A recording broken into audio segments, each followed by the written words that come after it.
Still out in the hall? I had that. I have it. Test, nothing. I still don't have any. You do it for in the lobby. Yeah, because Oh, we're fine. Then that means it's probably going out over the air. Test, still out in the hall? No? It's been muted.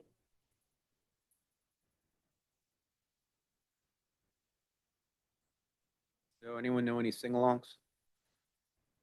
Carols? Any 4th of July carols? The rounds that you do at the campfire. Oh, yeah, I know you're talking. Those times. Row your boat. That's You it. guys start over This there. side and then this side. We'll jump in. Test.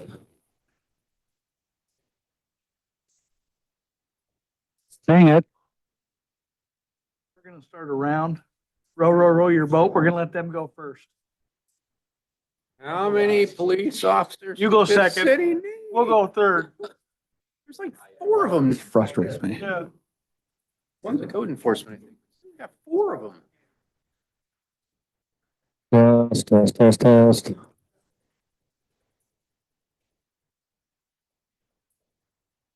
So, Ryan, just tell them that one microphone works in here and the other one doesn't. The others don't. But he's on the phone with Shane. No. Talking to Shane? Yeah. What is that? Sorry, guys. On We'll the get next going in a meeting. minute, On the next. hopefully. Well, you might Except need for me. a microphone guy tonight. We all will be. Oh, that. Oh, that'd be That fun. doesn't take hours. That'd be fun right up until we did it.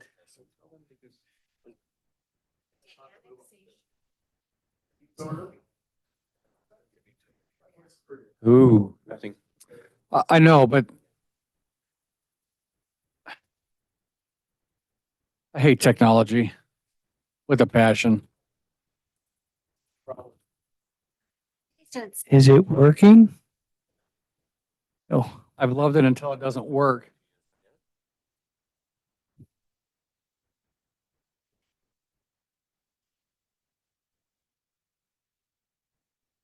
When our meeting starts late because the officers show up on time. That's for the TV out. That's why No. Nope. We don't even know if we can. My only hope is to make it through this window. Test.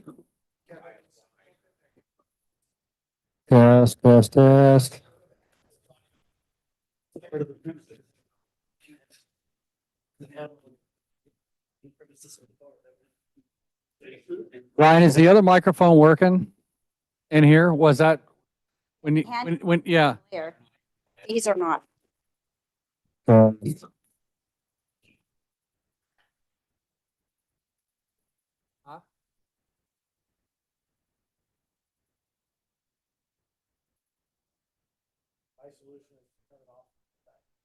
Oh, we may not get it back on.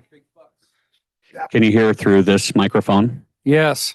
You can hear? Yep. Let me just, we're gonna use that and have you sit up front to hand it to Chris.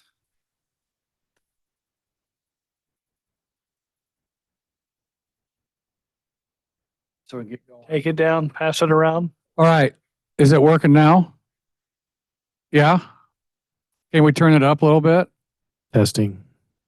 Test. Testing. Can we turn it up a little bit at all? Ryan's working. Ryan Field, can you turn this one up a little bit? I Testing. know he is. Testing.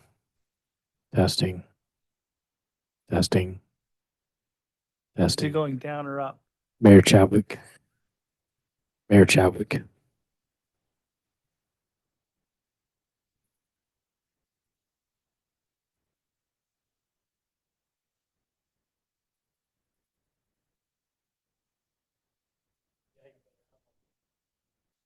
I can hold up a new antenna. I've got a crane.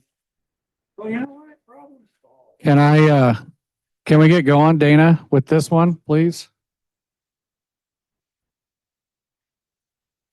Are you recording already? Okay, all right. What's the, I'm going to start the Star City Council meeting. It's Tuesday.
Yes, yes, yes.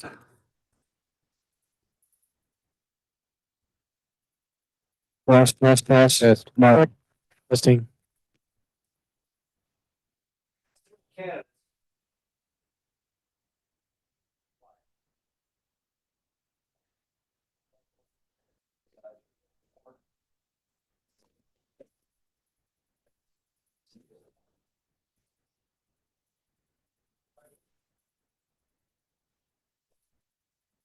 Cameron Stewart was born in Boise and raised in New Meadows, Idaho. Enlisted in the Army in 2009 and served as an explosive ordnance disposal technician until 2014. He received a Purple Heart and was medically discharged. He continued his education at Boise State University, where he got a bachelor's degree in business marketing. While going to school, he served as a volunteer for a charity that benefited disabled veterans and helped veterans get to know and enjoy the outdoors. After graduating, Cameron began working in the firearms and night vision industry for 7 years. He left that industry to choose a career in public service. He has been married for 14 years to his wife, Katie Stewart. They have 2 children, a 9-year-old daughter and a 4-year-old son. In his free time, he enjoys spending time outdoors, hunting, fishing, camping, and shooting. Cameron and his wife have lived in Idaho all their lives and love the area and the surrounding communities. So again, we're grateful to have him and welcome him to the Star family.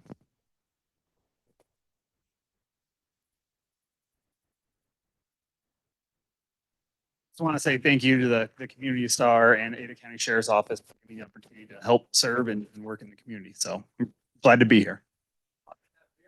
It is. I was very sad. That was the only thing that I was kind of sad about, but Other than that, I'm happy to be here. Thank you. Appreciate it. All right, we'll jump right into the April report. I know it's already June. I didn't present last 2 weeks ago at the city council because I think it was a voting day, so we weren't here for that. But I want to go through quickly through the April report so we can get on the rest of the meeting tonight. But year to date, person crimes is 29, property crimes is 10, and society crimes is 28. For month of April, we've had a total of crimes, 3 property crimes, and 9 society crimes.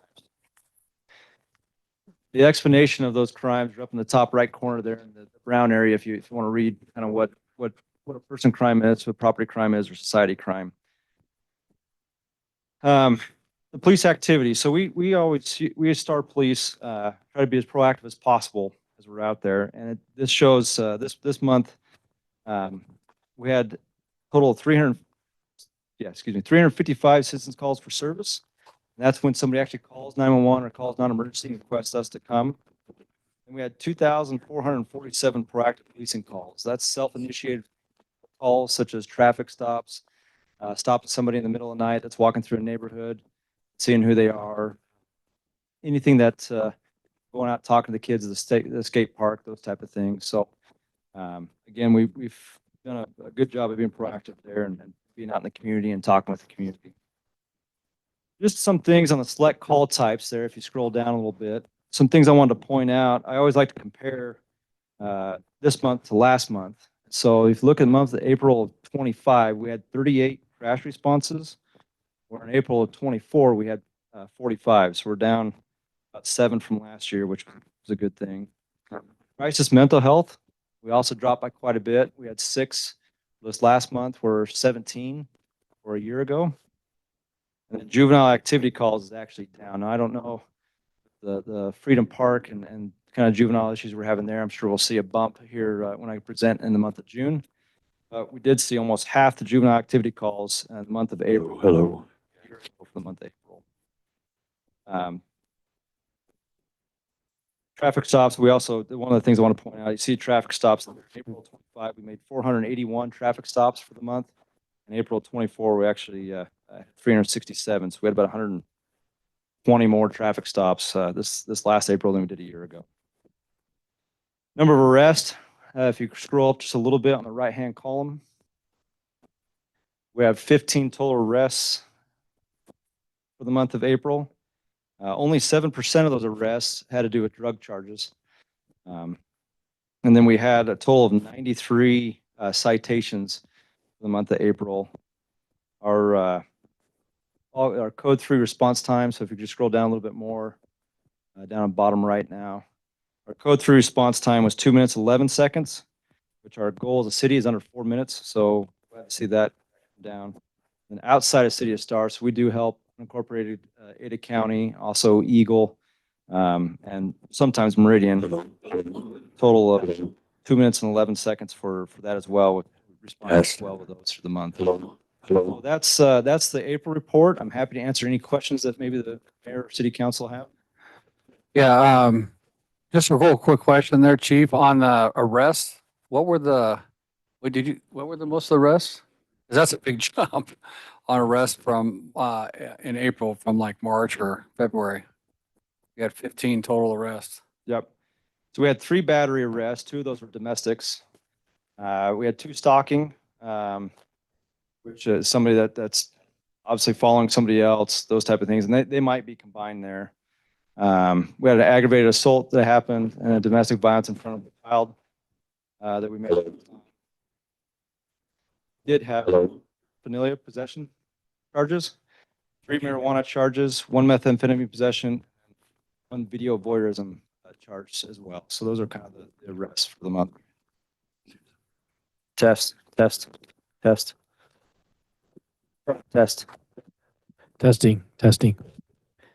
I can hear it blowing into it, but what was that? Test.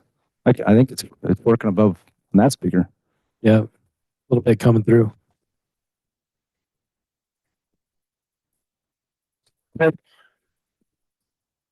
Any other questions of the chief right now? Is that the drugs? There's a few in there. It doesn't actually pair out how many times that Luna was, our drug canine. Doesn't show how many times she was at there, but I know that she's had quite a few successes in the last, few months, especially the month of May was a really good month for her, which this is April, but yes, she's out working hard. Love it. And then are we going to have code enforcement stuff on here? Is that going to be a separate report or? I absolutely can add it, Mr. Mayor, if you want. Yeah, that. just to be curious to see how that goes for us as well. If you're wanting the amount of enforcement calls to go Sure. to, break them down. No, I think the amount to start out with and then see where we're at and then we can ask for the breakdown. No pressure. I can do that. Yep. no pressure. All right. Any further questions of chief? Thank you, sir. Appreciate it. Thanks, chief. All right. We'll move on to item 5, the consent agenda. Okay. Mayor Chadwick. I'll move to approve the consent agenda consisting of 5A, approval of claims, 5B, approval of minutes for May 6, 2025, approval of minutes for May 27th, 2025 budget workshop, 5D, Hacienda de Estrella planned unit development agreement and preliminary plat, findings of fact, conclusion of law. 5E, the Quarry at River Park preliminary plat and private road findings of fact at law. 5F, milestone number 3, easement vacation, and 5G, milestone number 4, easement vacation. All right. We have a motion. Do we have a second? Second. We have a motion by Councilman, second by Councilman Nielsen. Any further discussion? Hearing none, roll call. Hershey, Aye. Wheelock, Aye. Salmonson, Aye. Nielsen, Aye. All right, that motion carries. Okay, we're going to move on to item 6. Our public hearing with the action item for the Star River Crossing Redevelopment Development Agreement. And there are the instructions for these public hearings are on the back. Basically, I'm going to open the public hearing. To the council, if they have any ex parte contact or communication regarding the project. The staff will present the application, have up to 20 minutes to present their project. The council can ask the applicant and staff questions. There will be 3 minutes per speaking. The applicant will have a 10-minute rebuttal, and the council can ask the applicant and staff questions thereafter. I will close the public hearing, and the council will deliberate. And either a motion is going to be made to approve with conditions, deny, or table the application to a date certain in the future. So with that said, it is 7:19, and I'm going to open the public council if they have any ex parte contact or communication regarding this project. No. No. None. Okay, hearing none, I will turn the time over to Sean to present the staff portion of the project. Thank you, Mr. Mayor. Hello, can you hear me? Okay. Mr. Mayor, Council, you have before you the River Crossing Rezone and Development Agreement. Rezone RZ-24-02 and DA-2401. The applicant is requesting a rezone from a mixed use and commercial zoning designation to central business district with a development agreement.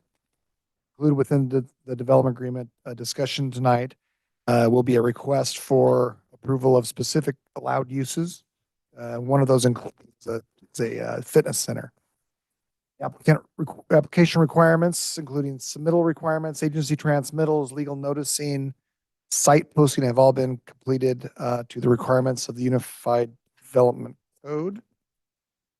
Submittal requirements, application has been reviewed for compliance with the Unified Development Code and the City Comprehensive Plan. Comprehensive Plan land use map designates this property or these two properties, as a central business district. You do not have any late exhibits before you. Items for consideration are approved commercial uses, urgency service and mitigation fees, and proportionate shares for the Seneca Springs and State Street signal light. Those will all be things that will be part of the development agreement. Staff is recommending approval of this application with the conditions of approval that will be part of the development agreement. Again, this property is located at the northwest corner of North Seneca Springs Way and West State Street. The applicant has provided staff with a site plan of the north, call it the north half of the proposed property rezone, and has asked that this use, which is a fitness center, be approved tonight. This is how it sits on that overall property. And another point of discussion or part of this application is the continued development of the backage road or frontage road, whatever you want to call it, that is anticipated from North Forest Way to North Seneca Springs, and ultimately would provide access to the future signal light at Seneca Springs. The middle property, that is the First Street Townhome and Anderson Reserve restaurant property. They will be constructing their portion of that collector road very soon as part of their development. And this will be the river crossing the ebb before you this evening will continue their portion of that out to just short of Seneca Springs, and we'll talk briefly about that here in a second. This is a elevation of the fitness club that is being proposed. If you do approve this use tonight, or any other uses, pre-approve these uses tonight, they will still have to come back before staff as part of a design review committee process, and also a zoning certificate process. So the specific details, including the elevations, colors, parking, lighting, all that will be part of that future review. So back to that road real fast. So when Rockbridge subdivision was developed and approved by the county back in the day before the city was incorporated, a landscape strip was approved as a common lot along the entire western boundary of Seneca Springs Way. That strip prevents the actual connection of this future frontage road onto Seneca Springs. Staff is recommending that the developer of this property, build the road to that strip, and then staff in the city is going to work with either ITD or ACHD to try to get that portion of that strip condemned so we can have that connection out to Seneca Springs. That is not something that the applicant will be required to be part of. It's something that the city will have to work to get that easement or right of way for that connection. Just wanted to give you the history on that. Other than that, staff will stand for questions. Any questions for staff at this time? You have one, Councilman Wheelock? Want it at the front or the back? I would ask him now, so it's out in the open now. What's the overall challenge or difficulty level of that spike strip holding us up? Mr. Mayor, Councilmember Wheelock, it's going to have to be part of an eminent domain process to take that strip to dedicate it to the public to get that roadway connection. It's going to take a while. It's going to be an ACH. It doesn't tell me anything that I understand the process of what has to happen. Right. How long does that take? We have Talking no a idea. year, 5 years, 10 years? Yeah, we have no idea. We're working on it. We've met with ACHD. We just recently, the mayor and I and legal counsel met with ITD last week to try to get some help from the transportation agencies on that. And Transportation agencies are the ones that are going to have to do the eminent domain. The city cannot do it. What what's our access off of State Street to this project on the north side of the property in the meantime? The only access to this property is off of State Street. There's no access onto Seneca. The road to this Yes, they'll build a parking lot? driveway. Yeah, they can answer the question. Yeah, ITD, as part of ITD's, as part of ITD's, Answer it when it gets up there. as part of ITD's review, they're recommending that the access be on the west boundary of the property. So that when the property to the west develops in the future, that you'd have a shared driveway right here. Then the intent by ITD is to limit the number of access points onto State Street. So Right. when we developed the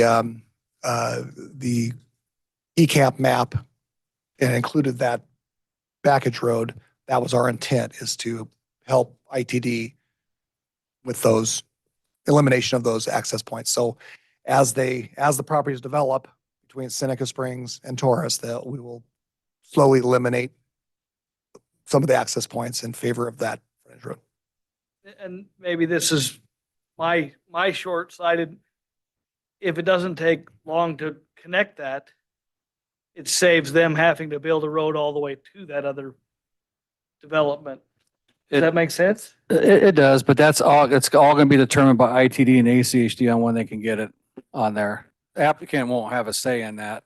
Seemed On that, like yeah. it was worth Yeah. asking. No, it's worth, I mean, I think, are you presenting Chris?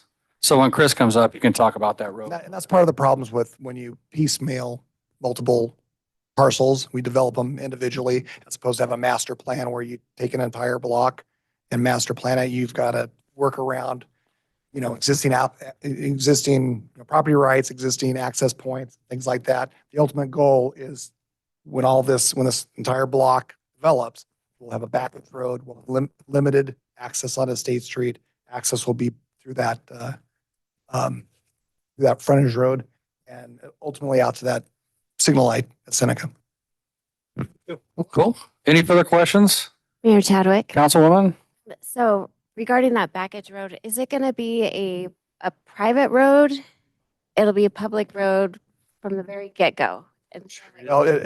Initially, it'll be private road because it's not going to go anywhere. And ACHG will not accept it until we get more pieces together and until a plat, an actual subdivision plat is approved and recorded. That'll establish the public access or the public right of way. So right now it'll be built to street standards, but it'll be a private drive on a common or an easement. And that owner would be responsible for the maintenance of it's private? That's correct. Do we have any cases where we've had private roads that have been converted to public through ACHD? I saw, Now we got I some don't that know in will Star, I don't future, know where but else in the county. I can't answer that, but. Any further questions? Chris? State your name and address, please, sir, for the record. And if anybody out in the audience wants to speak to the project, please sign up on the sheets out there in the hallway. Thank you. All right. Good evening, Mayor, Council. Chris Todd, business address 12561 West Gold Street. Good to be in front of you this evening. Here on behalf of my client, Falcon One, Shane Jimenez is here. I'm in the audience to present River Crossing project. This project located at the site of Seneca, Sean kind of went through it, is approximately 6 acres. Wraps around, call it the north to the west of O'Reilly, to the west of Seneca. As some of you might be aware, this site does have some history in the city of Star, depending on how long you've been here. I remember sitting in the audience, listening to a couple of pitches, and I believe my pitch is going to be the best one. This is the best option to move forward with a bona fide local client and a great plan that fits the area and the city's comp plan, the surrounding uses, and its citizens. We are requesting a zoning change to Central Business District with a development agreement tonight that we're going to discuss. With the CBD zoning district, this matches the current comprehensive plan for the city of Star. The site is comprised currently of 2 parcels giving us the approximate 6 acres. With the approval this evening, the property owner is going to complete a lot line adjustment to create the north lot for a specialized athletic training facility. And actually, the business owner is actually in the audience today as well. So that's nice to have everybody here in front of you. So we're going to be able to answer all your questions and hopefully get an approval. This specialized athletic training facility approximately is 1,200 square footprint.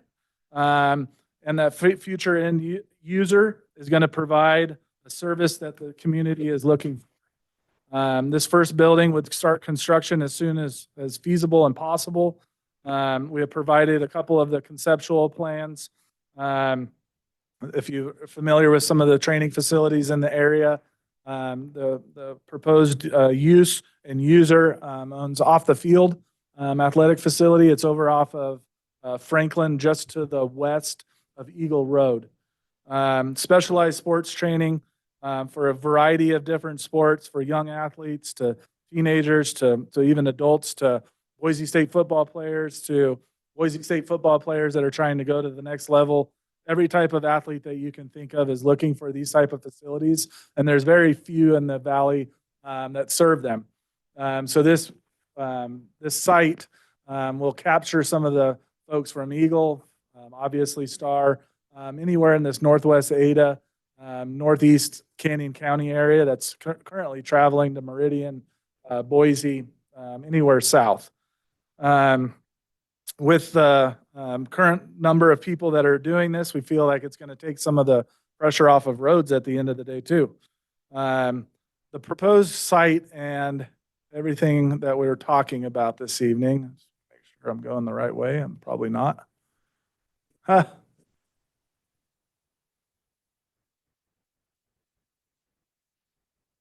we go. Oops. Oh, come on. How do you click enter? I'm just glad we're not the only ones having challenges, Chris. Play. I just want to highlight that one and just blow it up a little bit because that was one of the first conversations tonight.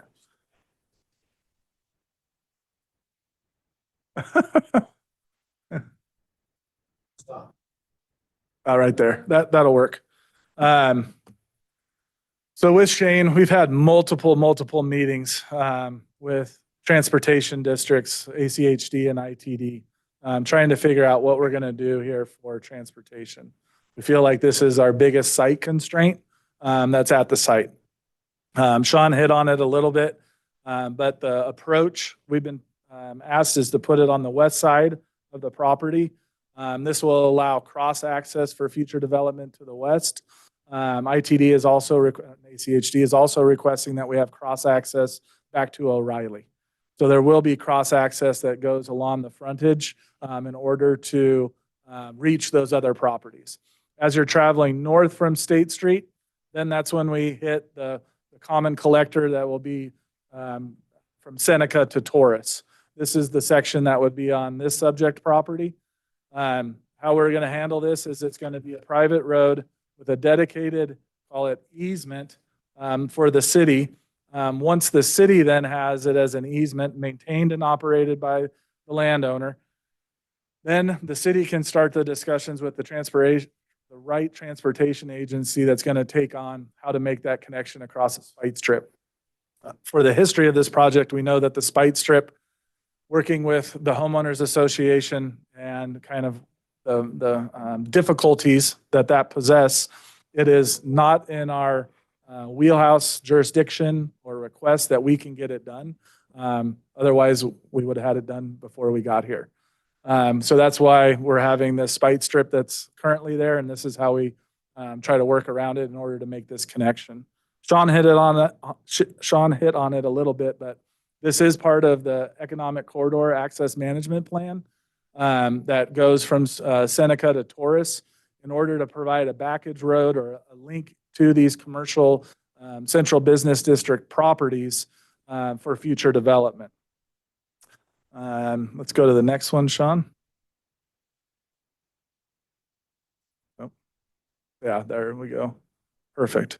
So this is the preliminary facility for the athletic training facility. In your code and in your zoning matrix, we put this under fitness club. So if you see fitness club, that's why we're presenting this today. When you're coming in from the north and you're coming into the site, you'll see a circulation route that kind of goes around the building. And a couple of the highlights that I want to make that we've taken into consideration from the neighborhood meeting and from previous applications, are the setback from the property line down to the building itself. The circulation route for where people are going to park, maybe drop off kids, they're going to get in and out of the site. We feel that this rendition, which is probably the third or fourth that I've seen, is the best. So we have the proposed building, we have the parking in the front, we have an access kind of call it, well, fire egress, but also just for people to circulate around the building for drop-offs and pickups. And then on the west side, we also have a turf area. If you'll see the turf area as part of specialized athletic training, they need to be outside as well. And doing some of that training on AstroTurf gives them some experience, but also provides the actual field that some of these athletes are going to play on at the end of the day. So this is the site for the building. This is where the spite strip ends that we will be constructing to ACHD standards for the future to be able to be dedicated as a public road back to ACHD. Back. Gives you a couple just highlights of the facility on the north. The setback from the north, it's 10 feet from the center of the ditch. But then there is another, we call it 20 feet, over 20 feet, almost 25 to 30 feet from that edge of ditch to the actual building. So we're not trying to put the building and the lights all the way up against the neighbor's property, which was one of the concerns. The building height that we're asking for is approximately 26 feet. We'll be providing a landscape buffer for the site. Excuse me. Kind of hard to see on this, but there will be a landscape buffer next to the ditch by the parking area. There's some or diagonal, call it parking here. And then that loop road kind of goes around. That was what I was talking about for pickup and drop off. I don't think I need to get into too much history on the Seneca spite strip unless we want to get into that. I wanted to focus a little bit on this. Then I also wanted to focus on our development agreement and our couple of requests that we have for permitted uses within the CBD zone that would be classified as conditional uses. So on your staff report, there is a list that goes through what we're asking for the rest of the site. We've asked for the possibility to do a childcare center. We've asked for childcare preschool, church or a place of worship, live, work, or multi-use, which Shane is probably tired of me asking when he wants to sell this to me, but we are discussing the possibility of doing some sort of like a live work concept on the south side of this access road. So we'd ask that that be a use that's allowed. Education and institution and public and private, flex space, a gas station or fueling station possibility. Obviously the health and fitness club, nursery, garden, and farm supply, retirement home, indoor shooting range, and the one that we're asking for tonight as well is the drive-through establishment or drive-up service window. So the drive-up establishment or service window, the two users that have come to Shane asking if they can be located on this site are a bank because Star is now a financial district in the valley, if you haven't seen it, and also the possibility of a food user. And that would be located closer to the State Street frontage next to in between O'Reilly and our access road that comes to the north. As part of this development agreement, we'll agree that we'll do some buffering for the noise or vehicles so that those lights, when they're coming through, aren't just stacked up staring at the neighbor to the west, that they'll actually be either going south or north when they're queued up.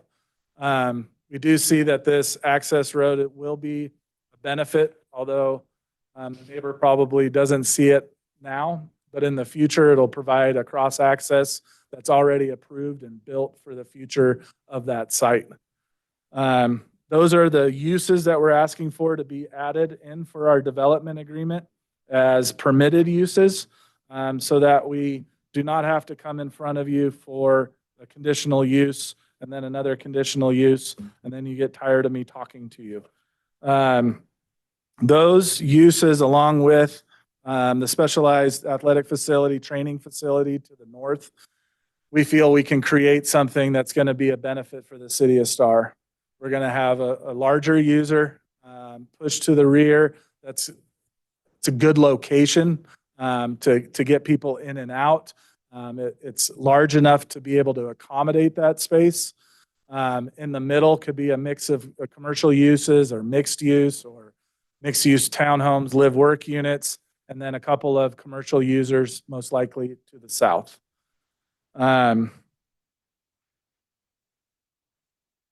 Thank you for your consideration this evening.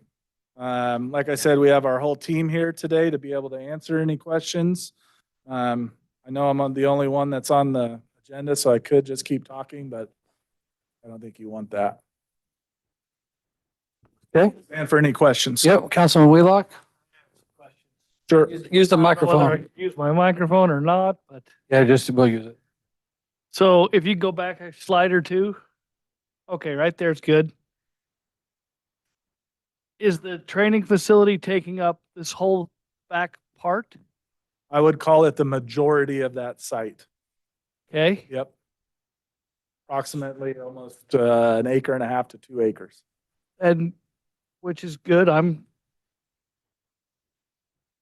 This will be paved all the way to that white strip, whatever you want to call it. Correct. So all of our access roads, including our approach off from ITD, will have to get an approach permit built to their standards, built to the public roads for ACHD standards, as well as this one, curb gutter, sidewalks, landscape strip, everything that goes in for a public road. I guess as I see it stop right there, the darkness, I assume that was asphalt. I didn't know if that was asphalt or what. Is that asphalt? I don't think- With the fire department not here, I was curious if you would need a turnaround for them or what would be the requirement until that spike strip went through? If this were to be developed, would that need to have part of that as an equation? I Does think that make sense? Yeah, I think that at the end of the day, we'll have to comply with what Victor needs in terms of turnaround for, call it the fire trucks, whether it's a hammerhead turnaround Right. or some sort of temporary turnaround that maybe swings to the south and then comes back out. And that would be definitely one of his comments with a building permit that goes through. I know that. So that was my question. I would love to have him here to answer that.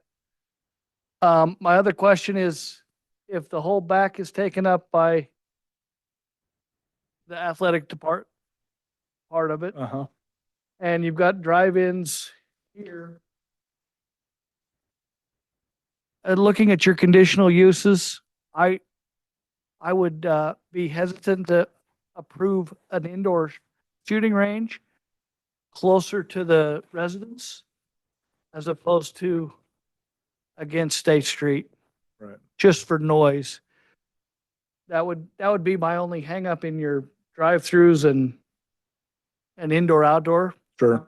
I'd love to have an indoor shooting range come to Star. I don't want it to be closer to the residents that are Residents. here. Right. Makes sense. So that would be my only comments as we look ahead. Okay. Okay, any other questions or comments for Chris at this time? I do have one, Chris. I do have a challenge with the vehicle washing station. That's a car wash, in my opinion. I don't think it's appropriate. We already had somebody that tried to come in and want to put a car wash in here that we talked to quite extensively here inside the city of Star. And I don't know if that's an appropriate use for a permitted use. If anything, and that would have to be a conditional use, in my opinion, on there. So just as FYI. Councilman Nielsen? Thank you. Can you guys hear me? Maybe. Yes. Chris, can you highlight in there the areas where you anticipated some of that live work might be, or versus the drive-through versus the shooting range? I just want to make sure I understand what we're talking about and identify that perhaps by lot. Sure. And I'll just want you to know where I'm thinking on this. I like it when you come talk to us because that means we get to consider what's being done, right? When you ask for these conditional uses to be approved in advance, giving you a right, and we're basically absconding with all of our reasoning for why those are conditional uses in the beginning. Just saying, yep, it's a use, go ahead, do it, but we don't have any visibility into actually what it is, right? So initial discussions. We have the athletic training facility up, we'll call it the northeast 3/4 of this site up here, okay? At least through talking with Shane and trying to go through what that would look like with this future public road or just access road when it goes in, is how you would orientate the actual live work type of use. In planning terms, we like to see that those live work units make sense when they are apart or attached to some sort of commercial use that's bringing in their customers, because then they see the small businesses that are in those live work units. Shane and I have debated a couple of different times on, does the commercial front the street, because you're having people come in here and then they could walk down the sidewalk and pop into that business, which would be similar to the ones that we did at Stonecrest on Goldcrest?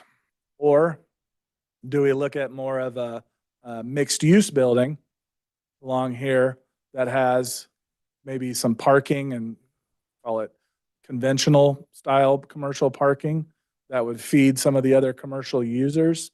And so then they would have more of a traditional commercial frontage, and then off of the sidewalk, you would have your actual residential uses. So it's set up like a townhouse. I could go almost both ways with that argument, or debate, I guess. I think that they would both work well, depending on how they would lay out with those other uses. I think that both of them would work well in this area, because there is not a lot of space for small businesses, really west of Star Road or east of Star Road, in that 1,000 to 1,200 square foot commercial range. With the businesses that go in, the athletic training facility, some of these other commercial uses that are already allowed within the CBD district, whether that's a retail, whether that's a professional office. We would see those happening, I would say, here in the core of this property. And then your drive-through establishments would be located and pushed closer. Well, the folks that are going to want a drive-through location are going to want it closer to State Street just for the visibility. And it kind of, the site lends itself to that too. So you'd come in, you'd have the option for drive-throughs here. You'd come in maybe on some sort of cross-access road or private driveway that comes into a commercial development. So, some of your CBD type of commercial user here, and then you'd have some sort of live work or mixed use along this area. And then the rest is going to be mostly parking.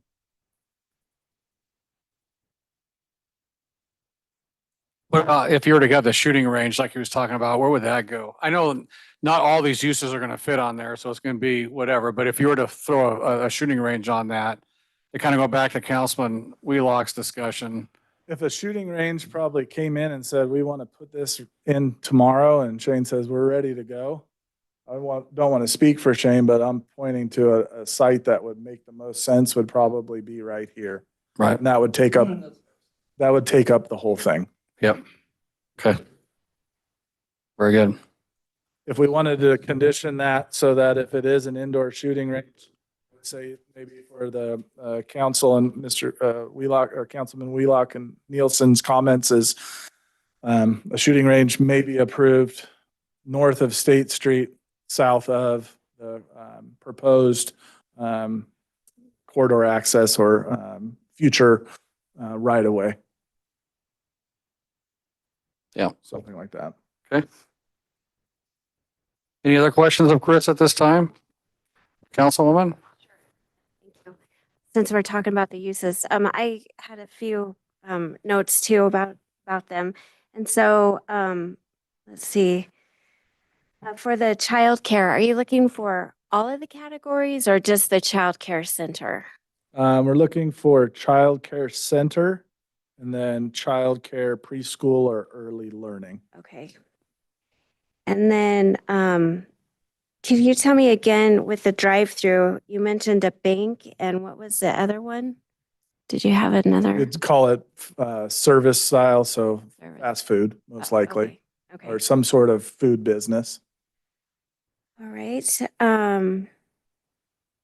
And so we do currently have in there that a laboratory and a medical laboratory is permitted, but I would suggest that we make that conditional or probably conditional if everyone is in agreement with it. And the reason for Which that, one is that? I'm sorry. for laboratory, right after kennel, currently allowed. That doesn't, like if somebody wanted to do a medical office, that doesn't I don't think string so. us there, right? Sean? I think that's designed for like a research lab or something like that. Is that what that is? Yeah. Yeah, and so, if we want to, encourage more retail, that wouldn't really fit in that area. So, and then let's see, one more. Oh, the portable classroom slash modular building. I wonder, if it's with the 4 daycare, what would you need a modular building for? Maybe the daycare or learning center? Modular. Yeah. Portable classroom slash modular building. So currently we have that as allowed. And I'm wondering if you would be okay with changing that to conditional. Yeah, we don't want to have a portable put in that place for certain. I mean, it's more intended for a school Yeah. for certain, but Sure. All right, and then another permitted one is research activities, so I would like to change that to conditional. And let's see. And then our definition is of the winery, which I think is what you requested in your uses, was like a winery slash taste room. But in our table, it shows winery as an actual production, and they may have an accessory, like a tasting room on the side. But we do have a different category, brew pub, that includes that wine tasting.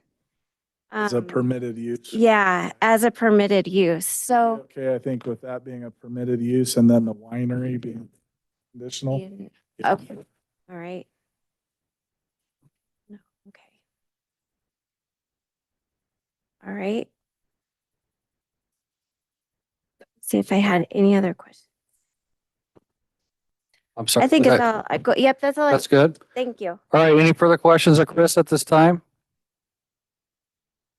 All right. Hearing none, we'll move on to the public testimony. I believe, let's look here real quick. Shane, did you want to talk at all? Okay, you signed up to say yes, so.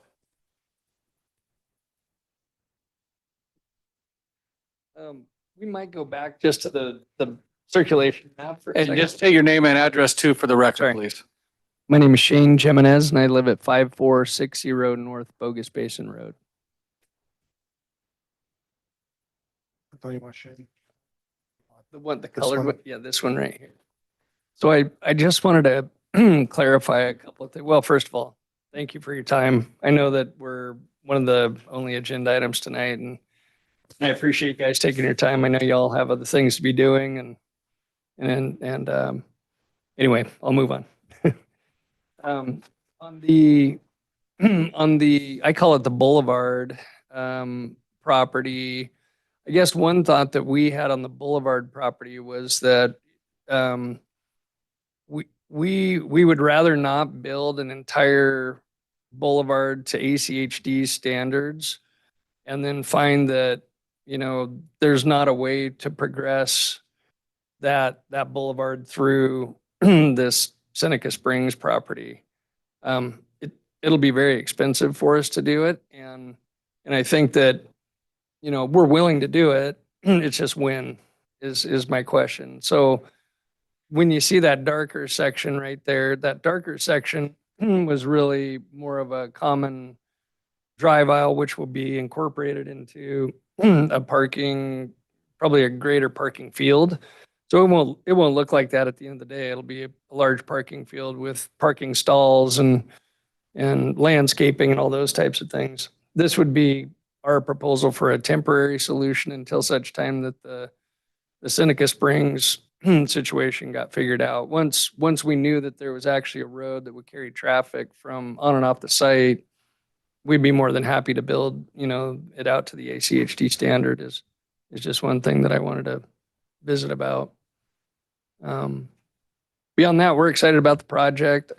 Taylor's a stand-up guy. Don't know him real well, but I know of him and he's got a reputation that precedes him. Sam McCaskill, his broker, was a Boise State football player, went on and trained with Taylor and ended up in the NFL for a little while. And so, as our children grow and they are working on their skill sets, I think this would be a really nice place for them to do that. So thank you very much. Thank you. I just, hang on one sec. Is it gonna, do we need to have that road built out in order for ACHD to do, or ITD to do the condemnation? Mr. Mayor, Council, I don't believe we do at this time. I think what they're proposing is satisfactory as long as there's conditions in there that as we move forward and work with the condemnation of that strip, that there's a point where it does get built the rest of the way. I understand where the applicant's coming from, that if it never gets, we never get the strip, which I believe we're going to get, we just have to figure out how. And it's also going to take some time for this to develop out. So we can condition it that in a future phase, the rest of it, once, if the city gets that access figured out, that the rest of that road will be built to the So we standard. can put in the development agreement and as a condition both. Yep. Okay. Absolutely. Do we need to bond for it so that it was guaranteed money there? I don't, Does that make sense? So that If you do it as a, financial matters change and this goes away and nobody has finances to finish that, is it going to be paid for? maybe what you do is you word the condition that if they get to their last phase and it hasn't been built, and that we, at that point, allow him to bond for it with a kind of an expiration date, that the bond would be given back if we never get the road built, if the road's never built. Right. So something like that. We can get creative on, and it sounds like the applicant is willing to work with us on that. I wouldn't want to do a bond just because prices could change. So you have a bond. yeah, you're and then stuck. You're stuck. You're kind of stuck with if you do it early. what you have, but I think that you have it bonded for if his last phase is completed, and so he can move on to the next project and And we have some assurances that that can be built. Okay. All right. Any further questions of Mr. Jimenez, Mayor Chadwick? Councilwoman? I'm not too sure like how to ask this question, but so I did notice like in the letter to the city from Chris, it states that that you're asking for if the agreement isn't made between ACHD and about the Spite Strip, that you'd like that easement or that road to be returned back to you. Is that correct? Yeah, that was a concept that we've talked about, gosh, for a while now. The thought there was that if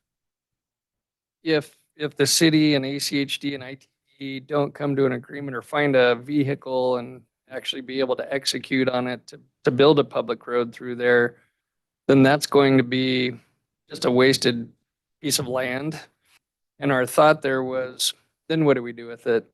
And so, one concept was maybe it gives us the ability to develop it. Let's say nothing comes along except for the gym for a while. We don't do anything with this property. And somebody needs a little more depth. And we can't give it to them, so we lose them. Just having flexibility, I think, at this point was kind of what we were after. So I would be hesitant just seeing how slow things go about that 2-year time frame. So it seems like that this may not be enough time to get it resolved, possibly. And does that? Thank you. Am I? No, you're not overly wrong. Cautious about that? So I would suggest we just do it in 2 years. You just come in and do a hearing again to talk about that and just have a decision at that time on where we're at with the Yeah, council. remember that this is a development agreement, which is a contract between the city and the property owner. And so any of those conditions can be relooked at in a couple of years. You can open it back up with a modification and decide, okay, what's the future look like? Yeah.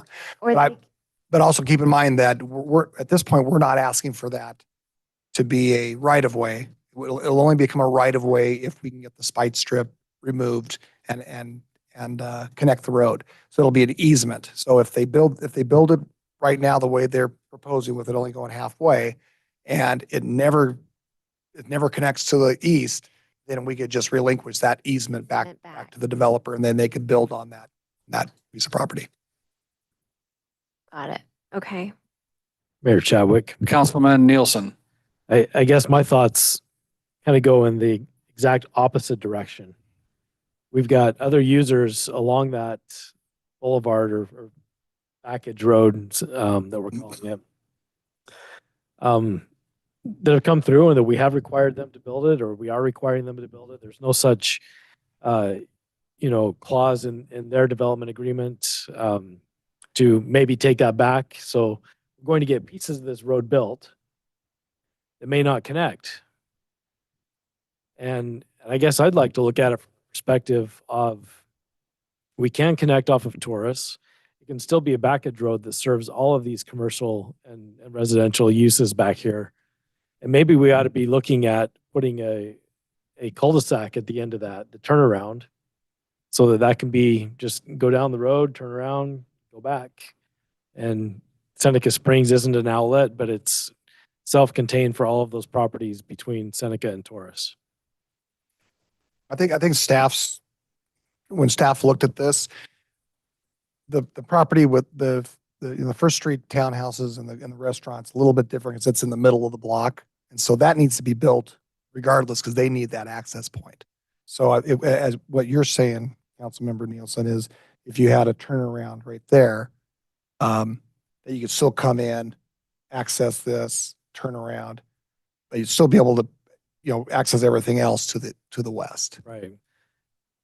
Well, I mean, it isn't by accident that lot was designed that way. I mean, we went through, I don't know what, half a dozen iterations on that lot Mhm. with different owners over time, all with that road in mind. That's a significant feature that we've required. And if we abandon that at either end, And I don't think we're proposing to abandon it. We're just saying that if we can't get the access point out, it doesn't need to go any further east than that halfway point, which is what they're showing on their site plan. I get, let me just, so I don't think we'd put it in an agreement that in 2 years it goes back. If we can open up the development agreement sometime in the future, then we just open it up and have that discussion.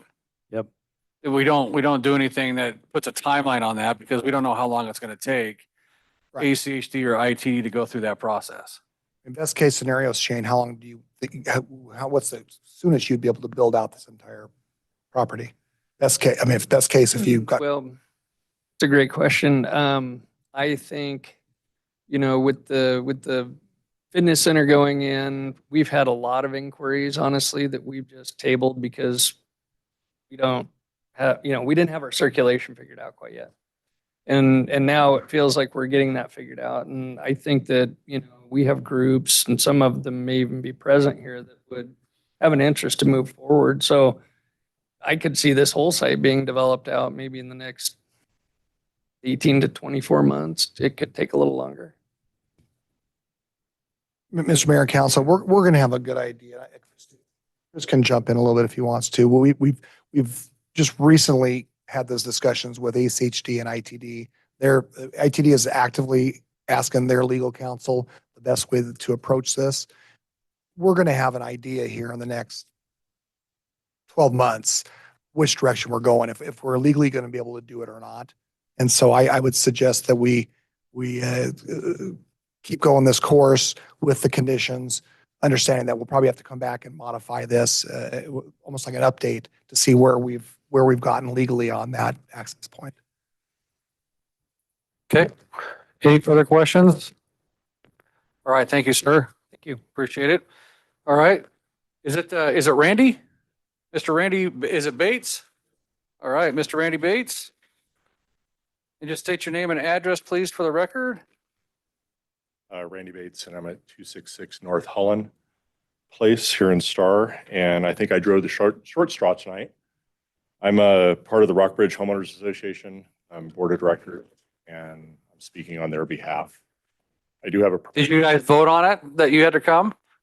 Did we vote? Yeah, for you to come. They said Nobody else show up? I was in town. I couldn't come up with an excuse fast enough. So we have kind of presented this to the council in the past, though, because this is not the first time we've had this discussion about this. I wanted to start, though, with overall, we don't oppose a rezoning to the central business district as being asked for. We actually thought this already was part of the central business district, so shame on us for that one, I guess.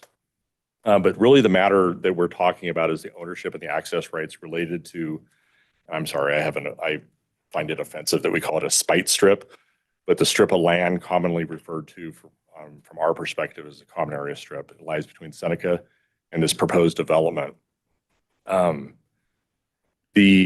It's owned by the Rockbridge Homeowners Association right now, and it's part of a common area that was deeded and maintained to the HOA for the collective benefit of all property owners within our community. And even though it's adjacent to the subject lot, it's not owned by the adjacent individual lot owners of Rockbridge HOA. Under what our understanding and our legal counsel's understanding of property law, the property owner cannot lawfully use the land that it doesn't own unless it's been given the right to do so through legal means such as an easement, license, right-of-way use. And here, none of these rights have been provided. The HOA is entitled to control and restrict the use of this property, just like any other private landowner. And for purpose of this council's approval, permits, and related matters, it must understand and accept that the HOA retains full ownership and control of the common area strip. The subject lot has no automatic or implied vehicular access rights to rights across the HOA common area, and any plans relying on vehicle access across the strip cannot proceed. We don't feel as though ACHD has the authority to seize this property, and it is concerning to the board that the city of Star seems to have a plan that is being pushed onto developers for this whatever we're calling this frontage road. It appears from what the developers are saying, they have a plan that if it wasn't for this frontage road or back road, that would probably already be in place at this point, and it's being delayed because of this desire to have this frontage road back behind everything, whatever we're calling it.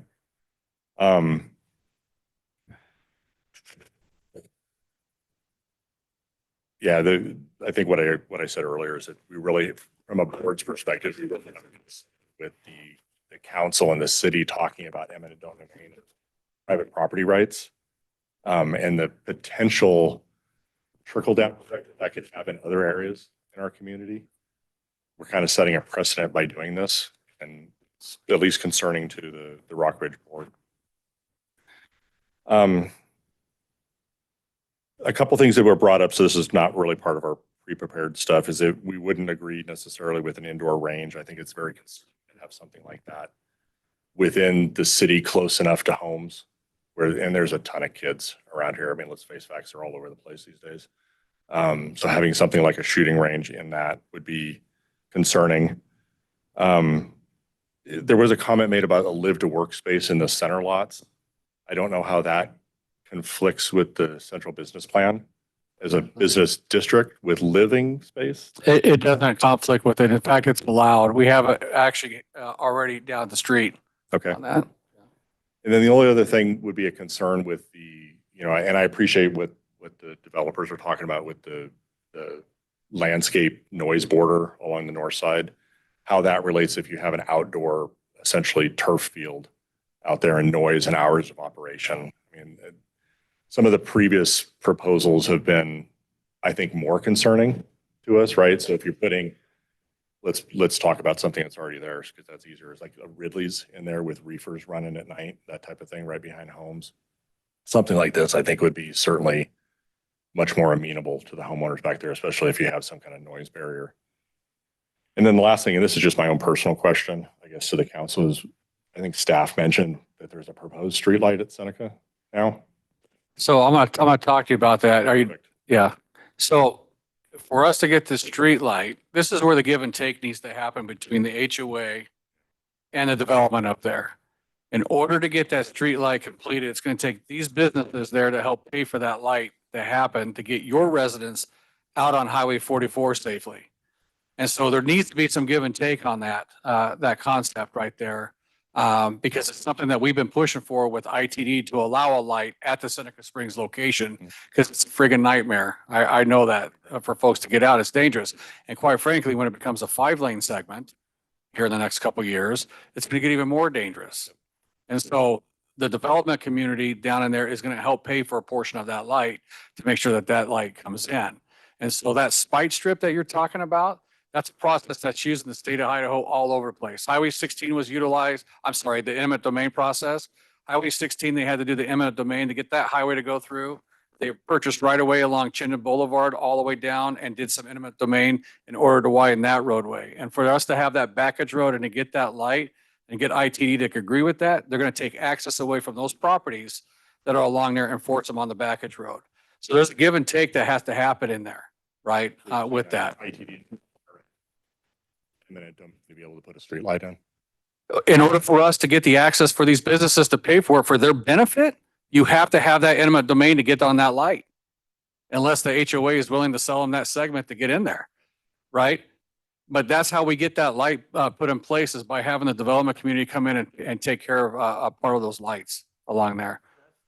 The other question is the HOA willing to sell that? We've already, so there's a whole a process within their HOA rules that won't allow this to happen. That's been brought up in the past, and that's why the eminent domain talk is happening on this, right? Because at some point, we don't know what's going to happen with tourists, what they're going to require there, right? And so it may force all the traffic over the Seneca Springs for the light, right? So there's a give and take scenario that has to happen on there somewhere, and I understand. You know, you talk about the private property rights, I get that, but it's also what is part of the common good for the benefit of the community as a whole in that process, right? And so, yeah, that's a concern there. So, and then as far as the landscaping, we're gonna have Chris and stuff talk about that. I mean, they can talk about how that's gonna be heavily landscaped on the backside of that to help with the sound and stuff like that for the folks on the backside. Yeah, it's concerning that we would be giving up rights to a piece of land there's nothing guaranteed, right? That I would put a light in with the hope that they're going to put a light in. No, there is, we do have the approval from ITD to put the light in there. But somebody has to pay for that. Development community is going to help pay for that. So, yeah. Mayor Chadwick. That's where that comes in, where every $3.46 per square foot on this guy's property, every square foot is going to have to pay. That's what it's going to cost for that light. O'Reilly's already contributed for that light in the past. The Anderson Reserve and those folks will be contributing to that light as well. So, I mean, that's what it's going to take to get that light there so we can get all those residents out of Rockbridge out safely. So, okay, Mayor Chadwick, Councilman Nielsen. can you elaborate or provide any sort of detail into It's a question for me. it may be, You didn't know you're going to have to stand up there that long, It's did you? fine. Leave it up to the accountant. you did draw the short straw. So you mentioned that their HOA rules don't allow them Mhm. to help. Most HOA rules that I've seen provide for the ability for the HOA to turn over common lots and common property to an organization that is also for the purpose of managing those properties. Is that? So not exist here? that was vetted out before when one of our previous hearings on this, where their HOA rules and their legal counsel advised them that they couldn't turn that property over. And that's why this has gone through this process with ACHD and ITD. If they can't turn it over as a group, even if they wanted to, because the rules are established that way, and it takes so many percentage of people to change the 90 some odd percent. Yeah. CCN. 90% to change the rule. This is the only option that we have to get that strip. Because it was developed through the county, right? Prior to 1997 is when Rockbridge was approved, right? And so if it was in the city of Star, when we talk to the Spice Strip, just so you're aware, we do not allow that to happen in today's world, all throughout the city. We require those connectivity parts, but the county did not do that and created that pickle for everybody over there at that time. If it was a city, we would have had that access at some point, across access agreement along there somewhere. Yeah. You know, it's similar to what McDonald's had to go through, or not McDonald's, but the developer of where McDonald's is at, he had to go through and ask every single resident and shoot a comment to approve that access point for McDonald's, right? But that's different, right?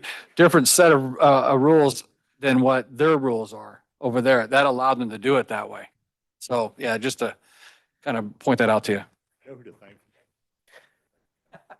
Yeah, so I guess my question to you, and you may not have an answer tonight, but I mean, 90%, yeah, that's high. But to keep traffic flowing better along the highway and to provide for a light, I mean, has there been any sort of effort by the HOA, or is there any desire? Or are you guys just against it because you love, 50 feet of that tiny little property? I think no, it has nothing to do with the 50 feet of that little strip of land. I think it has to do a lot with traffic that we're already seeing and the concerns over that. And the reality of it is we've tried on other issues to get 90% participation. Try to get them to come to a city council meeting. That'd be right. It doesn't happen. It's the problem. You have so many bank-owned houses. You have so many out-of-state residents that don't really care. Right.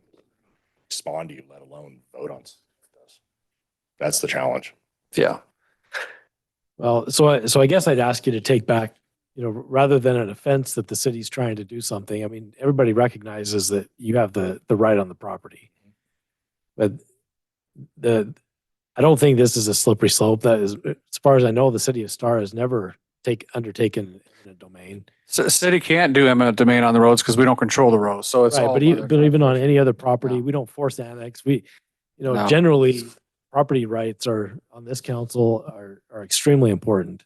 Yeah, when I say that the city is trying to do this, I mean, it's clear that the city is requiring this on the developer. It's not the developer's desire to have this. Right, they'd rather not. No, and the for certain is requiring that for connectivity and for us to, Move traffic. we're trying to move traffic. Plus your neighbors are going to want to utilize those facilities in there. And they're gonna have to go down the Highway 44, take a right and try to get in, and then try to figure out how to get back out to get back into your subdivision. Right? On 44. Look, the HOA does have an option here. The HOA could choose to develop an entrance right there all by themselves. And maybe there's a way that we can help to figure out how to fund that. Stay out of the courts, stay out of the voting, just decide as a board to change the particular, shape of that property and what the underlayment on the ground is. Right. and this is- Problem this is where solved. I go back to what our legal counsel has advised us on, is that we can't encumber it in any way. So basically doing the reverse of what we're talking about tonight that you're asking, we've already been told no Well, by somebody. there's lots of opinions. Sure. I'm sure Chris will give you a different one. Every attorney has their own opinion, right? It depends on who's paying them. 10 times and suddenly everybody else can do it too. I mean, Right. look, what I'm saying is let's think out of the box. I mean, if you're willing to work with us and to look at this for the overall better good of the community, let's find a way through it. One that's not going to take 2 years and cost a whole bunch of money. The HOA doesn't want to spend any more fees on attorneys than you have to. So, I mean, great, you got an opinion. Now just do something. And you got a short straw. So we appreciate you coming tonight though and chatting. Yeah, thank you. Walk out of here backwards. I mean, what? No, you're good. You don't have to walk out backwards. You're okay. No, but walk out with the vision of what if you were to do that? Who's going to complain? Right. If No, I get it. I get what you're saying. there's a Councilman, solution here. yeah, Councilman Wheelock has a question. Okay, we've talked about this little connectivity here. Let's talk about the solution between, what happens between here and here? Are we still required that now there's a road cutting that of two? Is it still required that they keep all of that maintained, even though it's now across the street from their actual subdivision, right? Well, it's already disconnected from. the Is there a site way anyway, to take some burden off of the residents to try and make it nicer for everybody?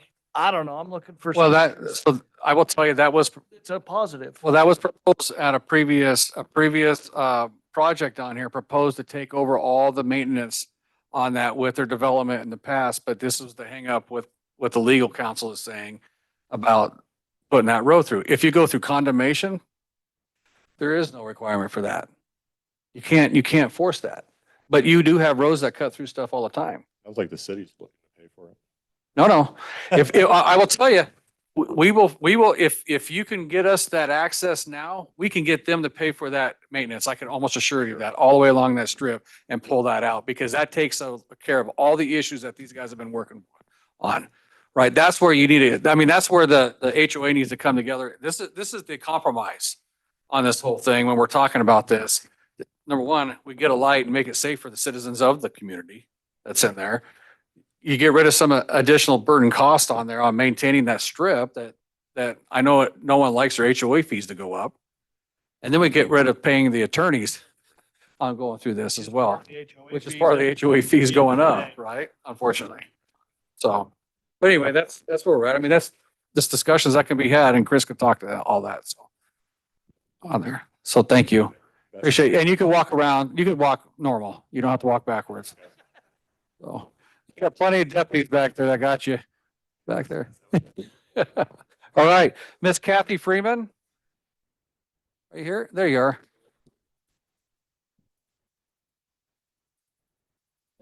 10519 West Vega Court on the corner of Vega and Star. I've recently reoccupied that property after being out of the area for 10 years. So I've missed a lot of the drama for the last 10 years. Drama. Nothing's changed in that sense. And Mayor Chadwick, since I met with you in the highway Oh, yeah, right. Yeah. Yep. last month, I did contact ITD, the traffic person, and he was very kind. I don't remember his name, sorry. But we had a discussion about our traffic issue. And I did suggest lowering the speed limit to, like. On Highway 44? Yes. Yep, we're working on that. Because Eagle and Middleton, they don't have a stoplight necessary at every corner, which it sounded like it was almost going to have to be like that. Here is like have to stop at every corner eventually. But I told him by lowering the speed limit would be a lot cheaper than putting in a stoplight at every corner. And Eagle is actually 20 miles per hour through the business area. Middleton is 25. So that was one discussion we had. And we talked about the fact that, making it 5 lanes instead of 3. It's already planned to do that in the next couple of years. Right. So then that's going to make it a thoroughfare. But by lowering that speed limit, a lot of people might not want to have to come through. But by having the speed limit lower, you're might be able to get out of, the side street onto the highway, except if it goes to 5 lanes, then it probably would not. The other thing, I have a question since I've been away. What happened to our YMCA? That was like 15 years ago. Yeah, they're not coming to Star. But we have to keep your testimony relating to his project, though. Well, We can't, you can't talk about anything else on It that. is related. Oh, well, there won't be a YMCA going in that because that's not big enough. I can tell you that. Well, and so my question is, it sounds like, number one, the first thing I heard was advanced athletic. Is that going to be like an elitist type of club? Well, he can, so just ask your questions. He'll write them down and he will address them when he comes back I up. see. Yep. Okay. And then the other thing, and I've talked to you about this before. I didn't know how many stories it's going to be. It sounds like a facility of this size might be better at like the east corner of Highway 16 over where that other. So our height limit is 35 feet on any building. Uh-huh. They're 9 feet below that. Oh, So it's not, how tall is that, Wright Brothers building? 55. Okay, that one's quite a bit. It's half that size. How about Yeah. the size? So the other thing is keeping the downtown area like a walking business type of area like Eagle and Middleton, where you can actually walk from store to store and We do have that working. We have in fact, tonight we're talking about a contract to do the study for that downtown area. okay, well, anyway, that was just what I thought was. Okay. It might, looking at the size of that, it just seems like, I don't know if that's fit for downtown. Sure. All right. Thank you. All right, Chris, it's your turn. You can answer Ms. Freeman's questions. All right. Appreciate the feedback here. I think we went through and your guys' questions with Randy. I don't know how much more I need to get into that other than to say I have been trapped into managing homeowners associations, and 90%, that's a tough one. I have 60% on some of them, and that's untouchable. I can't ever reach it. So 90%, good luck. Common or concerns for the noise and the outdoors. For the most part, when it's dark and cold, there's not going to be athletes outside training. There's not going to be giant floodlights on that area, right, Taylor? Correct. So in terms of the use, we feel that it is a good use. I think that the spite strip is heading in the right direction in order to get cured. There's been a lot of pre-meetings that Shane's been involved with, that I've been there involved with, that Sean's been leading, and we're there to support wherever we can. In terms of Miss Freeman, lowering the speed limit, I have a little experience in that too. I've been working for 4 or 5 years now on the west side of town, try to get that one lowered. It's a slow process, but maybe it could be done. In terms of, is this an elitist facility? I don't believe so. They do want to train kids to be elite athletes though. And it's open to anybody that comes in to do training for whatever sport that they're in. There will be some upstairs in that building, approximately 3,000 to 5,000 square feet upstairs in like a mezzanine type of setting, maybe some support offices, maybe a specialized training room, those type of things. So there will be, within that footprint, there will be some mezzanine area, approximately 3,000 to 5,000. I think I hit on the two big. Let's talk about the landscaping on the backside between Rockbridge and this. What kind of landscaping are you doing? Yeah, so that wasn't me. Oh. All right, so, oops. So on the back here, there's a ditch with an easement, and then there'll be landscaping that's required from the city for a buffer. And then you're going to have some overflow, call it parking, next to that landscaping area. Then you're going to have another gap until you reach, call it the north side of the building. So with the landscaping, the ditch area, and the setbacks, till we reach that building, we feel like we're providing a good sound buffer for what's going on inside of that facility. What are you proposing for the landscaping, I guess? Because we're going to need some, I mean, it's going to need like evergreens or something. Because when you have that parking and everybody's pulling in, it's just going to shine lights right in those people's houses. You can come up and talk to that. Yeah.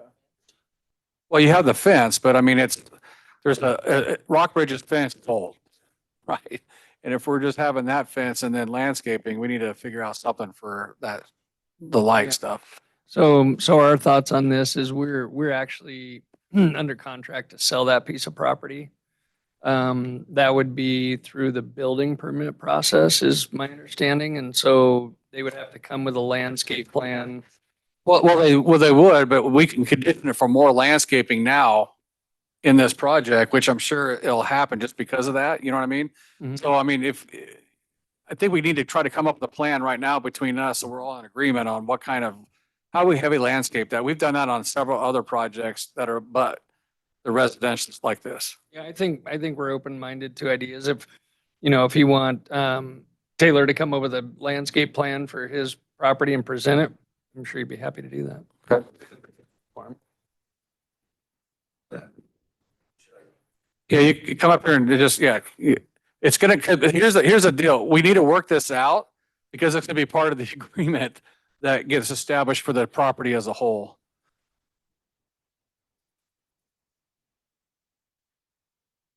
And then I think it alleviates any of the other challenges that may be out there, even for the outdoor thing. Yeah, I mean, Yeah, so stand up there and just state your name and address, sorry. yeah, Taylor Bateman, 2204 East Standard Street, Meridian, Idaho.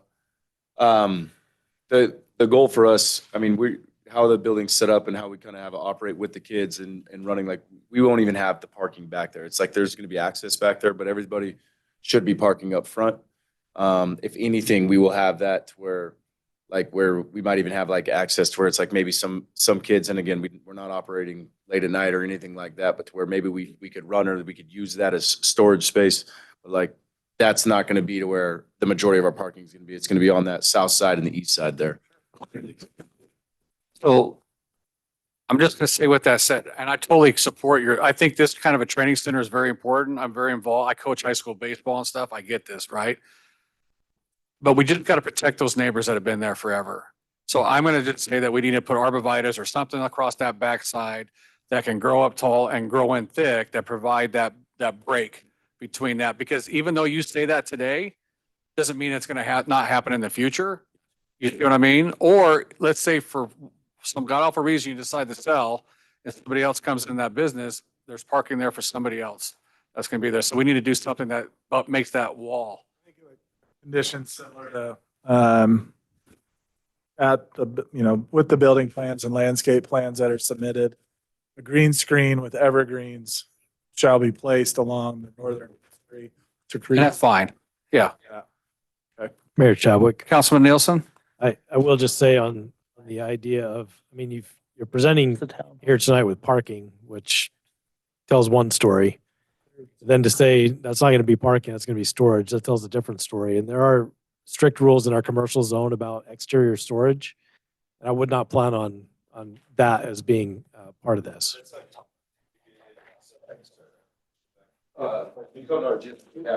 So speaking, you got, speaking in the microphone, sorry. Sorry, that'd be like our employee parking, if anything. And then, like I said, like possibly somebody to run or anything like that, but everything is in the business is planned for us to be on that south and east side. Okay. There, I don't plan on appreciate like, that clarification. I think the main part of my comment though is if you're planning on exterior storage, look at our rules because exterior storage is Sounds good. allowed.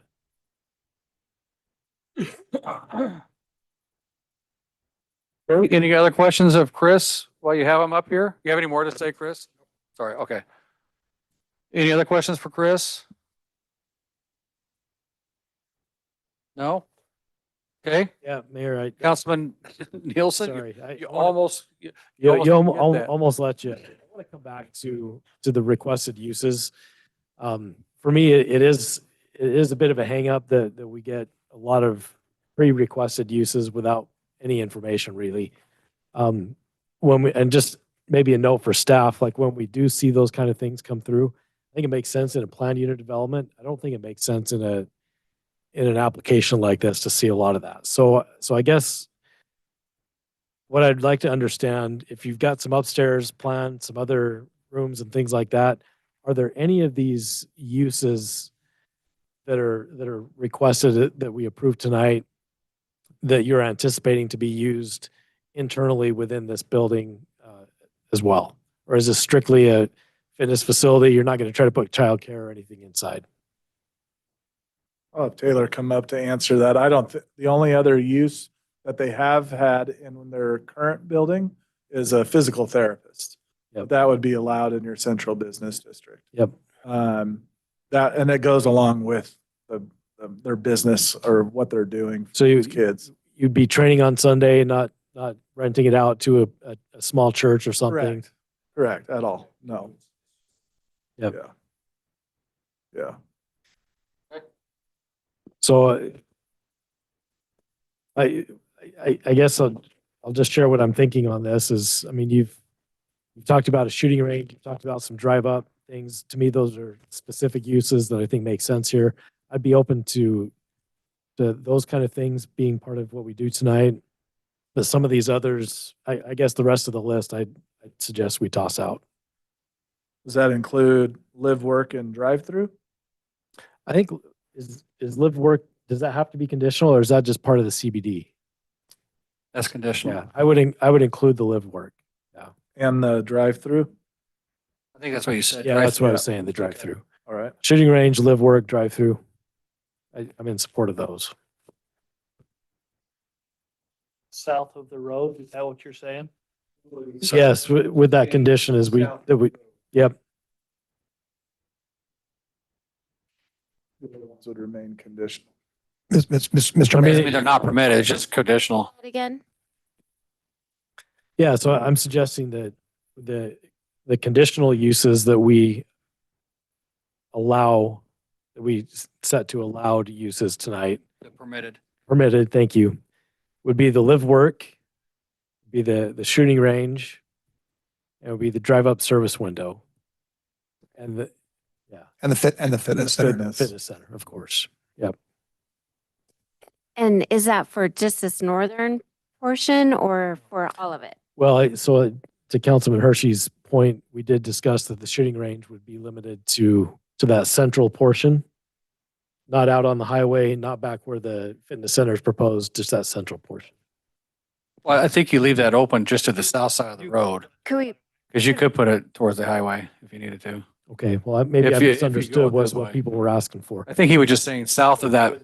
Anywhere on there, except for right up against the houses, honestly. Mr. Mayor, Council, or Councilman, I think because we're doing a public hearing, the specific fitness use on the north side, and it sounds like they, it sounds like they discussed this somewhat at the neighborhood meeting. I would think you'd want to have the condition that that is the only approved use on the north side of that road. Yep.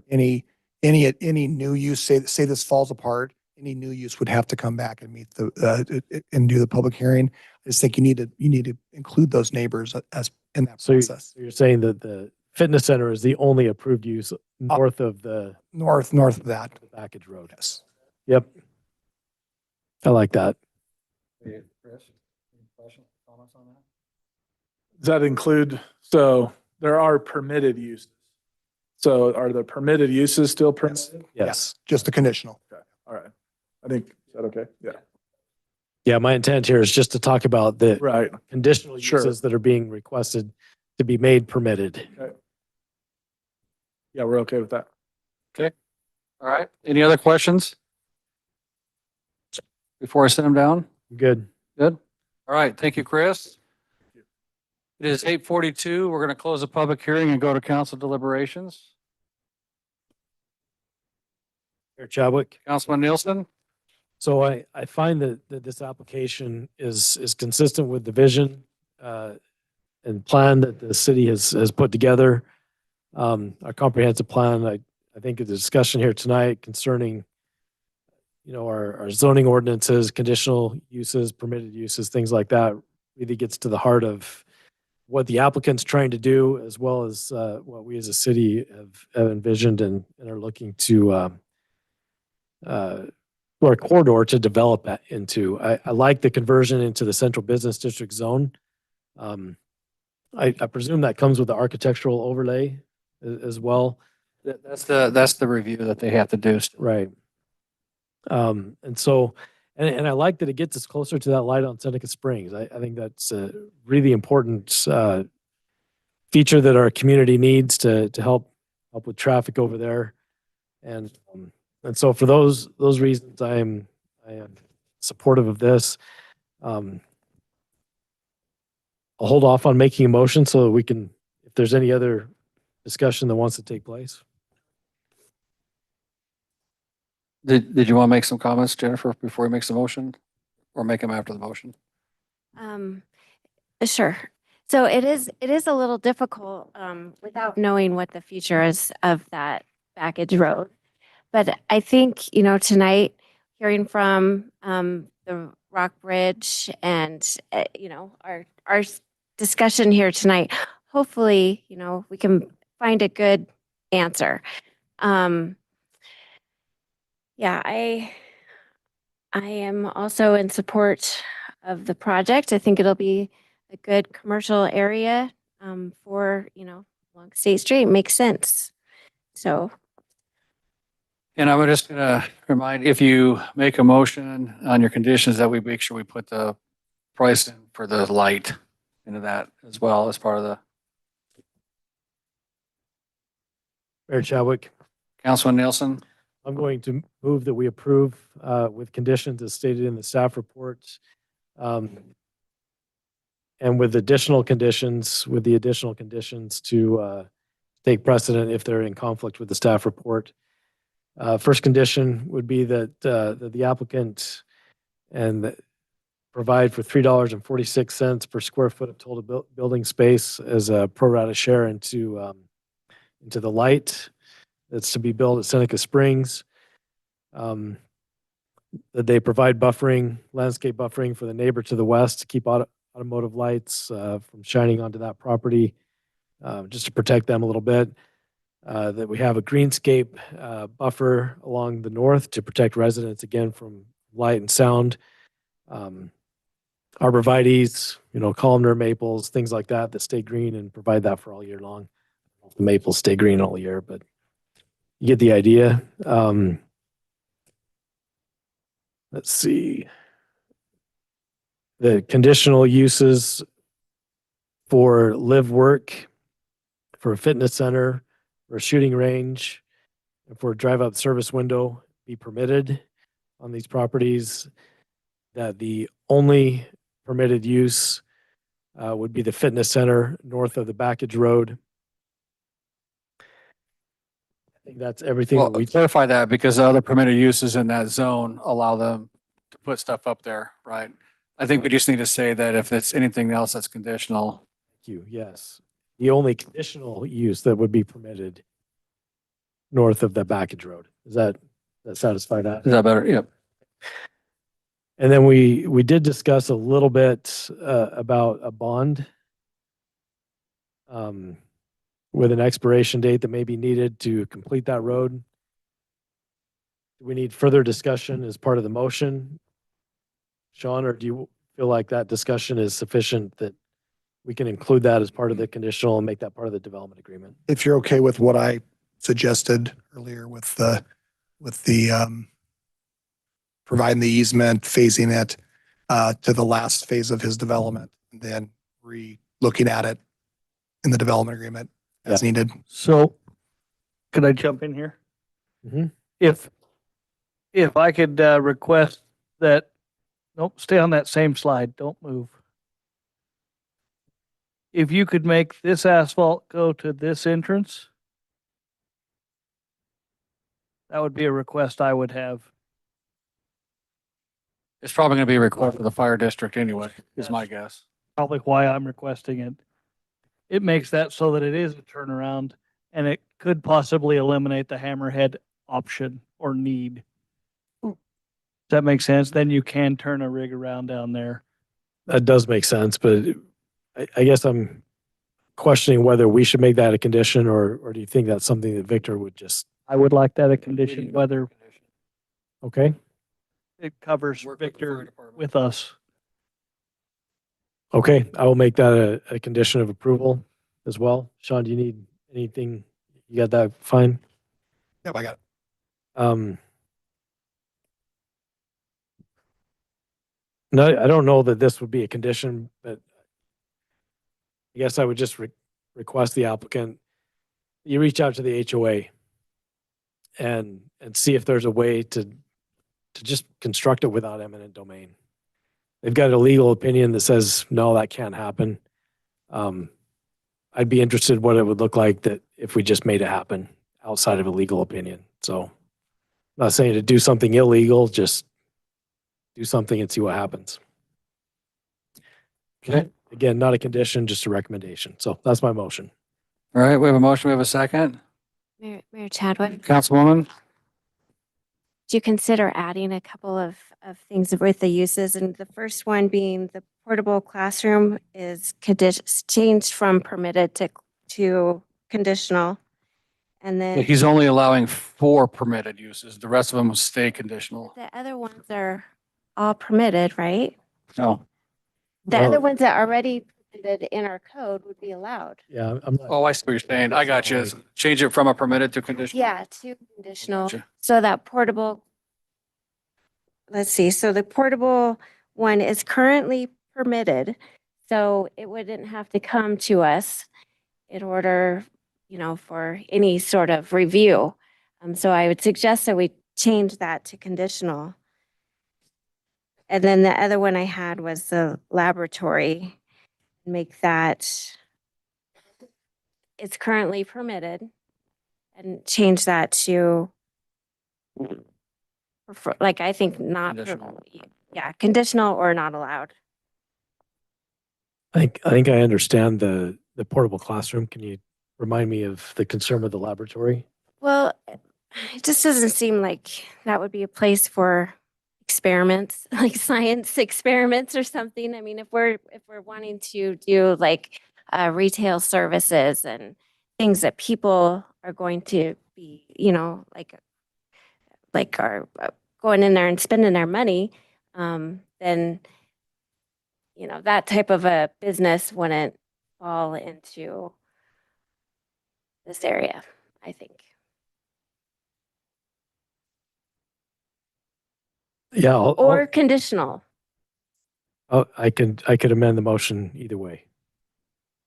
I'll add that that should not be non-allowed. There's nothing wrong with that type of business. So business should be allowed to decide what business does. If they think a lab's going to fit there and it's not just testing some drugs, I think you're worried about some kind of weird COVID part 4 or something. I mean, but there's way more scope to that than just that. Yeah. Research laboratories. And so I say, if you want to make a conditional, fine, but do not allow it, because that is a very broad subject. And business needs to make business decisions. They think it's a great spot. It's not going to hurt anything. Yeah, I mean, a lab could be someplace that makes crowns, for a dentist, right? A prosthetic place, yeah, there's plenty of places like that too, so. You'd say no. So, Point. I see all of your points. So you gonna I raise don't it? know. I guess I could take that one off because you're absolutely right. I mean, the business themselves, they're gonna know if they're gonna make it in that area. So, I'll amend the Yeah. motion to prohibit portable classroom. okay, Okay, you got that, Sean? sorry. Thank We you. got a motion. Do we have a second? Anybody? Second. I think she was Did seconding. you second it? I don't think you seconded it. Oh, Okay, no. well, Councilman Hershey, you seconding it? I second everything combined. Right. We have a motion, a second. Any further discussion? Hearing none, roll call. Hershey, Aye. Wheelock, Solomon, Aye. Nielsen, Yeah, that motion carries. Thank you. Awesome. All right, we're gonna move on to item 7, the action items. 7A is actually gonna be postponed until the 17th, is that right? Yeah, June 17th, the auditors needed to make a correction on a Black Mountain number on there, I guess, for us. Okay? Item 7B, we have the City of Star ordinance. Excuse me, for Toronto Estates, we need to suspend of the rules, please. Okay, Mr. Mayor, I move that, I move to introduce and pursuant to Idaho Code Section 50-902, the rule requiring an ordinance be read in 3 different days with one reading being full, be dispensed with, and that ordinance number 417-2025 be considered after reading once by title only. okay, we have a motion. Do we have a second? Second. We have a motion, a second by Councilman Wheelock. Any further discussion? Hearing none, roll call. Hershey. Aye. Wheelock. Aye. Solomon, Aye. Nielsen, Aye. All right, motion carries. We need to move to approve the ordinance. Mayor Chadwick. Councilwoman? To approve ordinance number 417-2025, the Serrano Estates subdivision annexation, an ordinance rezoning certain real property located in Star, Canyon County, Idaho, more specifically located at 6497 and 6689 Highway 44, Star, Idaho, Canyon County parcels R340140000, R340120000, R340420000, R340430000, R340190100, and R340410110. Property is owned by Fagendes Brothers LLC, establishing the zoning classification of the annexed property as residential district with a development agreement and planned unit development, R-3-DA-PUD, and neighborhood commercial district with a development agreement and planned unit development, C-1-DA-PUD, of approximately 92.68 acres. Directing that certified copies of this ordinance be filed as provided by law, providing for related matters, and providing for an effective date. Okay, we have a motion. Do we have a second? Second. We have a motion, a second by Councilman Wheelock. Any further discussion? Hearing none, roll call. Hershey, Aye. Wheelock, Aye. Solomon, Aye. Nielsen, Aye. All right, that motion carried. Thank you. We're going to move on to item 7C, the downtown revitalization scope of work. Did you want to talk about this, Sean, or? Myself or Brian can or Jennifer or Ryan. Ryan, you want to come speak to it real quick? I will tell you guys, this is after the result of one of our public hearings about doing our downtown revitalization update on there. And so we have a scope of work from South Beck and Baird, and I'll have Ryan Morgan discuss this. Ryan Morgan, city engineer. Use City Hall as my business address. So based on our roster that we put together a little over a year ago, we went out and grabbed one of our planning qualified firms, talked to them about looking at a downtown revitalization scope that will have, I don't think we're talking a whole lot about parking, but more, there will be some parking studies that incorporated into it. Will be a little bit of everything. Yeah, a little bit of everything. We met with Jennifer, the mayor. Sean and I met with them a couple of times, kind of revised the scope a little bit, and this is what we've come to. And you'll see that the number is just shy of $100,000. I don't remember the exact number. 99,570. Just shy. So, and they've committed that if we get this signed tonight, they've committed to get this back to us by Christmas. Let's do it. I have a question. Okay? Okay.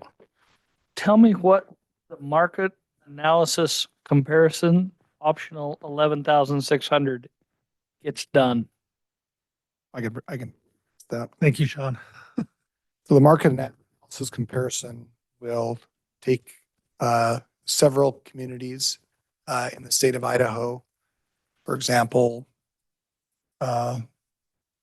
Bellevue or Haley, communities that have state highways running through their downtowns, McCall, Cascade, and using those as comparisons and seeing how those different communities have dealt with parking, with circulation in a downtown that's got a state highway running through it. I thought that would be a good comparison to our situation in our downtown. So that's part of that market analysis. We threw out a couple of other examples of some communities in eastern Idaho as well that we'd like to have them look at. And per this agreement on here in 3.4, it says it's limited to identify a maximum of 3 comparable cities. Yeah. On that to give us an idea for that. So we'll decide as a group, as a committee, So- or which communities would be best to look at. For a city that's growing, City like ours, not a stagnant city. that's growing, exactly. That's, to me, otherwise we're comparing something that doesn't compare.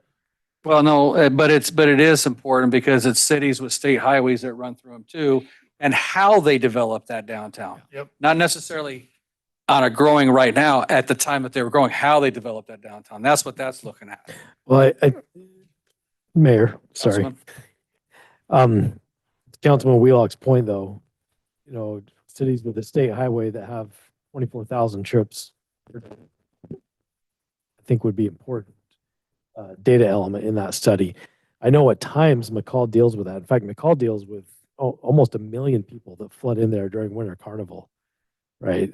And Haley's another good example. They've got a 5-lane highway going through their downtown. right. Lot- So, at times of the year they have that, whereas we have that day in and day out. And I think that is an important distinction. So while you may get, peak analysis, I think that consistent load is really important. And if we have to look outside the state of Idaho, then we should do that. Absolutely. That was just examples. Those were, Yep. yes, those were I examples. just didn't want to see like Soda Springs that hasn't That's what we're changed doing it. 200 people in 50 years be our example. But also remember that It won't be. Eagle Road's a state highway as well. I don't think we want to use that extreme of an example. There's something that's more comparable out there to our situation. That's what we do. I just wanted to know what we were getting for our $10,000. Well, you're Yeah. going to get 3 studies. Yeah, and in that section, it doesn't say that it's specific to Idaho. And so I think, as we work with the consultant, like bringing up those facts of making sure that it's throughout like steady rather than just certain times of the year. So we can pick the right, Yeah. the right cities to compare to. Something that's got the state highway, that's got some rapid growth, that is 20+ thousand people. You can find that in northern Idaho too. I mean, it's Absolutely. northern, Yeah. eastern Idaho here. I mean, there's options on there, but that's what it's about. Also remember that we're planning on having one or two of you be part of this process. In the committee and the transportation committee is also going to be part of this. So it's not going to be just the staff here. We're going to try to get everybody involved. I It's possible. think they were going to like interview all of us individually. They are. Yeah. Yes. But then they've also got a committee of up to 15 people that will meet with them several times. So So we need your authorization for me to sign this so we can move forward with this project. Mr. Mayor, I move that we approve this at $99,570. Okay, we have a motion. Do we have a second? Second that. We have a motion by Councilman Hershey and a second by Councilman Wheelock. Any further discussion?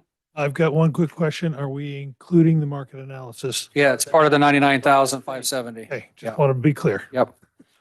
Yep. Okay. Roll call. Nielsen, Aye. Salmonson, Aye. Wheelock, Aye. Hershey. Aye. Awesome. Thank you. All right, we're going to item 7D. We need a motion to go into executive session for Idaho Code 74206F to communicate with legal counsel regarding potential and or pending litigation. Mayor Chadwick. Councilman Nielsen. Move that according to Idaho Code 74-206F, that we enter executive session to communicate with legal counsel regarding potential and or pending litigation. Okay, we have a motion. We have a second. Second. We have a motion and a second by Councilwoman Salmonson. Roll call. Hershey, Wheelock, Aye. Salmonson, Nielsen. Aye. Okay, it is 9:02 and we're going to go in executive session. This is where we uninvite everybody and they got to go outside in the hall. We'll come back. If the council decides to take action, it'll be in a public forum. They can't take action in the executive session. So thank you, everybody. We need